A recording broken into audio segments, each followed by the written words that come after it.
From the Squamish Chief. This is the Squamish Sound.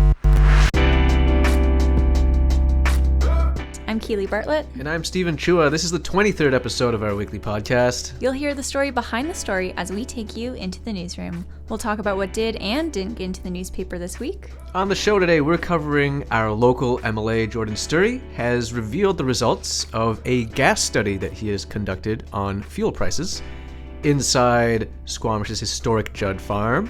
And Garibaldi at Squamish wants the district to consider annexing the project. First off, motor fuel prices have always been a huge point of interest for locals. I can't tell you how many times I get emailed, stopped on the street, calls about this supposed price fixing or price gouging that is going on. There are a lot of layers to this type of theory, I guess we could call it. But today we're going to focus mainly on one aspect, and that is the fact that because there is a TransLink tax in the Lower Mainland, and we are not part of that, why do our prices seem to always match the Lower Mainland? Right. So the deal is that there is an 18-cent additional tax in the Vancouver area to pay for TransLink services like the SkyTrain, the buses, all of that. Services we notably don't have on the Sea to Sky. Exactly. Very notably. So we don't have that, so we don't pay that tax. But a lot of people just casually driving by on the highway seem to see that our prices are often very close to the city's actual prices. Sometimes they're more. And we always hear when they are. Yes, always. So recognizing that this has been a very, very big point of contention, our local representative, Jordan Sturdy, decided to take it upon himself to just kind of track gas prices in the Sea to Sky, compare them with gas prices that he saw in North Vancouver, and he released the results of that. It's been like a few months. What he had told me is that he basically has people from his office take notes on how prices are. They choose a gas station in each area, and they check in maybe once, twice, or whatever times a week. It's not every day. He said that there are a lot of imperfections in the study, that he's not a trained statistician, but this is kind of like maybe something to get a little bit more of a bearing to see of what's going on. What our methodology was to try and stick with a consistent set of suppliers. So we looked at Chevron in particular in Whistler, in Squamish, and in Vancouver, because there was a common theme there, or a common supplier. And then we do it 2 days a week on Wednesdays and Saturdays. And we also did some work with Husky and others, but just to give us a better sense of because, they all tended to follow each other anyway, for however that works. But the real interest was, is that differential reflecting, is the differential with regard to a TransLink fuel levy, is that reflected in the pricing between Metro and the corridor? And you'll notice that the results aren't quite what you'd expect. The bottom line is that on any one day, it's hard to see this differential, this 18-cent differential that supposedly exists. But according to his results, if you average it all out throughout the months, the average difference appears to be 18 cents, which is the gap between the Lower Mainland and at least Squamish. So obviously the study is not scientific necessarily, but it seems to kind of suggest at least that the casual observation that we've been going through may not always be quite as accurate as it seems. I mean, there's so many different variables about the times and when exactly you observe this. Do you just happen to notice it more when prices... When you need gas? Yes. Or do you just... Are the times that you that it seems to be matching the city so much more memorable that you forget about the times when it's not. So it calls into question a lot of things. Obviously, the results have had mixed reception. So he pushed this out on Facebook a little while ago. Some people just weren't quite buying it, understandably. Right. But I mean, as far as a statistical analysis, this is probably, at least in recent memory, the best that we have at the moment. We have tried contacting the Competition Bureau many times. We've tried talking about this on a range of with a range of experts, including Gas Buddy, very notable people, and the issue is very, very complicated in a nutshell. But this might at least illuminate a tiny bit more about what's going on with that. So that's how it goes for gas prices.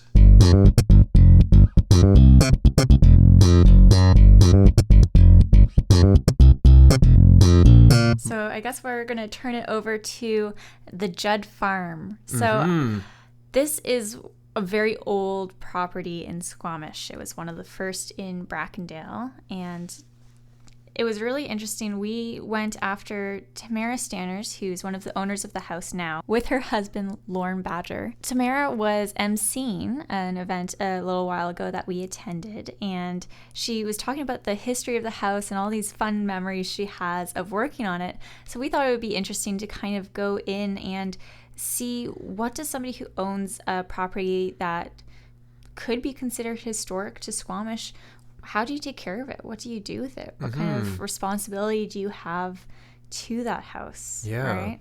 And so I went over, and I'm pretty new to Squamish, so it was really interesting to see a physical representation of the history, the human history that's here, that's more built than what we would consider the trails, I suppose. And so this house, it's a 3-story building, and it has 6 bedrooms in it, and it's on 3.5 acres of property, which isn't super common these days.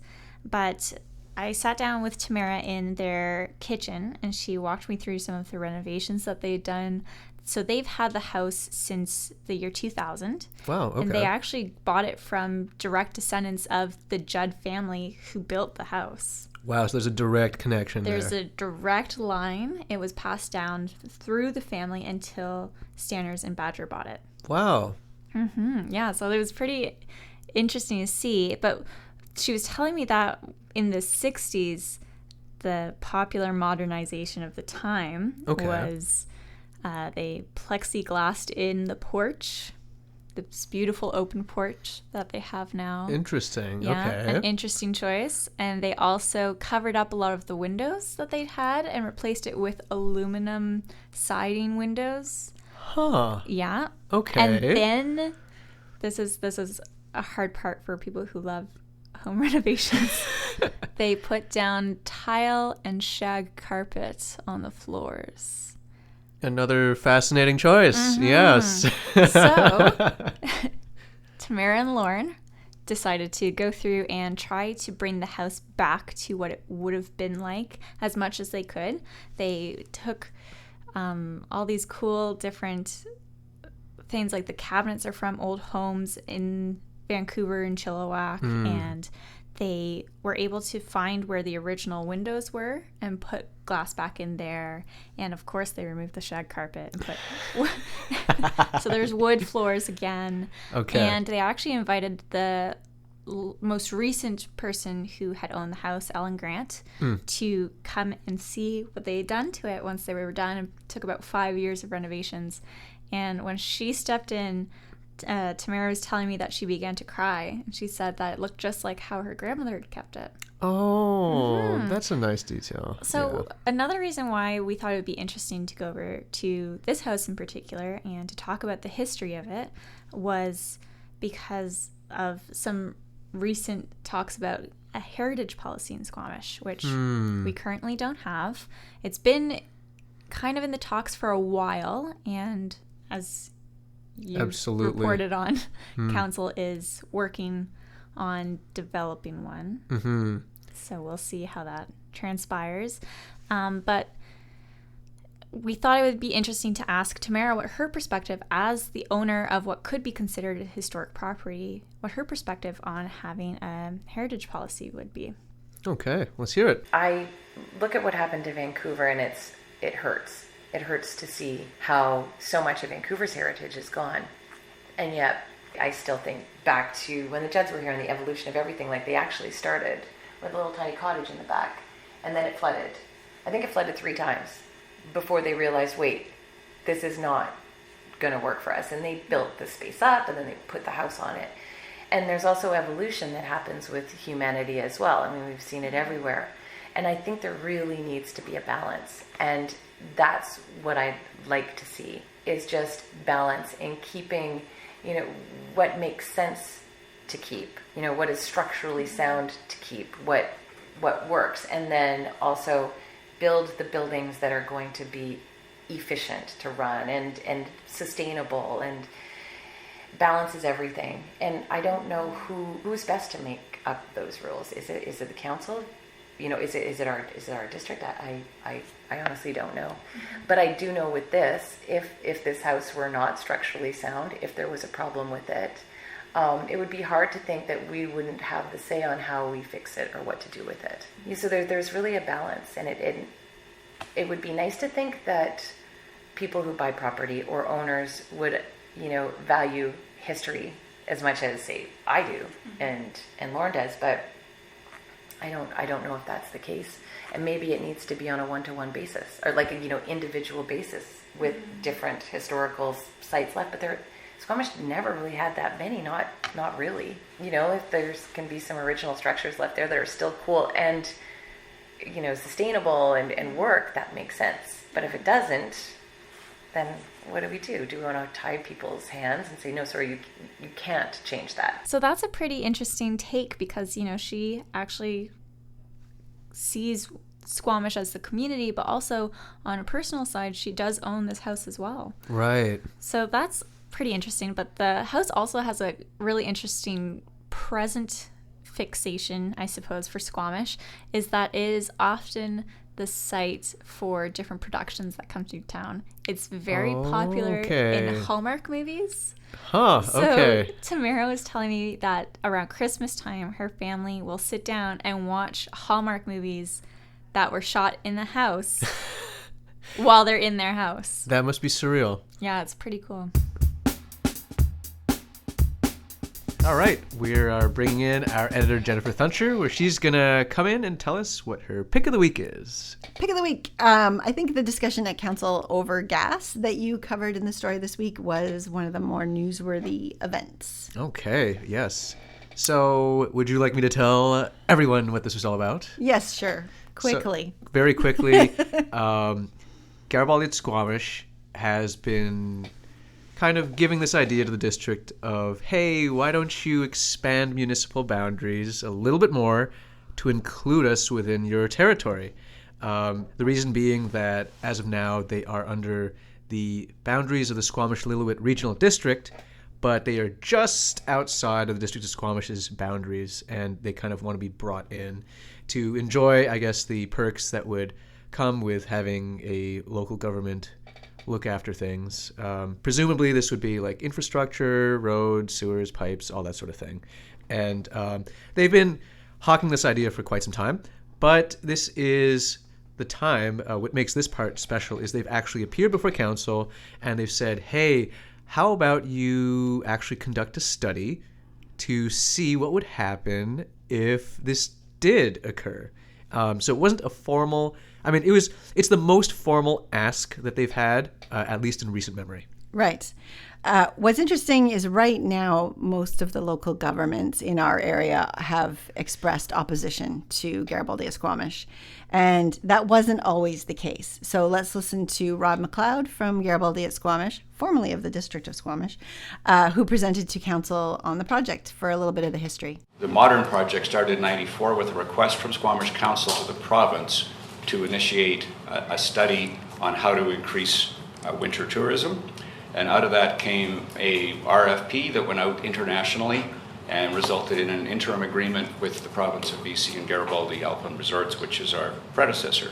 Right. So interesting because obviously it has a past here, and now the new iteration hasn't been quite as well received by governments or most of at least our reading public. The pushback has been quite negative. Yes, it has been. So I guess probably like one of the main points that council brought up was that, especially Mayor Karen Elliott, she brought up the previous questions that the other council had. So this would include questions that they had about the environmental assessment process, questions about things like where's the water going to come from, what's the economic impact, what's the socioeconomic impact, and obviously no municipality wants to get stuck with the bill if they build all these roadways and stuff to this resort, but the resort fails and does not come up with any revenue and therefore no tax revenue to recover that money. Garibaldi and Squamish has said, hey, what about if you create a business improvement association for that area that would cover the cost? Elliott said that didn't quite cut it, and there's a lot of back and forth about that. There's talk about climate change, why are you building a resort there if snow's not really coming as much anymore? There's a whole bunch of things. So council didn't outright say no, but they had a lot of questions, and what they did is they did kind of like a half measure. They didn't say no to creating the study. They said, why don't we just refer this to the budget process next year, and staff can also have a look about how this report might meld in with all these other big questions that we have, and if it's worth doing, then we'll go ahead and do the report. And if staff find, however, that these questions are just so unanswered and won't really be helped by this boundary extension study, then that would probably not work out in favor of making that happen. Right. To be the devil's advocate, though, this project has been in the works for many years, under different groups, and it has got its provincial the environmental assessment process. And the interesting point that I think Rod brought up for the project is that it does go phase by phase, which I don't think we've been particularly clear about. So if phase one, when and if phase one goes ahead, it has to be successful before phase two. Yes. So the full ending of the resort is not what we're going to get. We're going to get pieces and then see how each stage does. So I thought that was a fair point by them. But on the flip side, some of the things that were said may have worked with the project, say 10 years ago. For example, we could reduce the number of cars off the road because people can work at the resort. Right now, no one can find labor. Almost no one. None of the businesses in town, none is an exaggeration. Many yes. businesses in town have expressed that it's hard to find labor, especially in the construction industry and service industry. So to say we can give you jobs, I don't know if that's going to fly. And then taking cars off the road, paired with we're going to make this sort of a complete mountain tourism. We have tons of cars that are going to be on the road coming to it, unless we get regional transit, which is not moving ahead very quickly. And then also that the complete tourism thing. Back in the day, tourism was it was a sleepy little town, and we needed tourism. Right now, I think we got some tourism. Yes, a fair amount. So it'll be interesting to see. I mean, bottom line, they can go ahead without Squamish. And I think that's the part that they're trying to point out, which is fair. Absolutely. They can go ahead without us. They've got their provincial. So it shall be interesting. It will. More letters to the editor. Send them editor@squamishchief.com. All right. Thanks for stopping by, Jen. Ciao. And just as a quick note, we're going to be taking a short summer break from the podcast for the next couple weeks. We will be back in August, so stay tuned. The Squamish Sound is brought to you by the Squamish Chief. The music for this episode was produced by Stephen Chua, cover photo by Clayton Matthews. Have a story tip? Give us a call at 604-892-9161. Send an email to news@squamishchief.com. You can read these stories and more online at squamishchief.com, the newspaper, and have the news delivered to your door every week.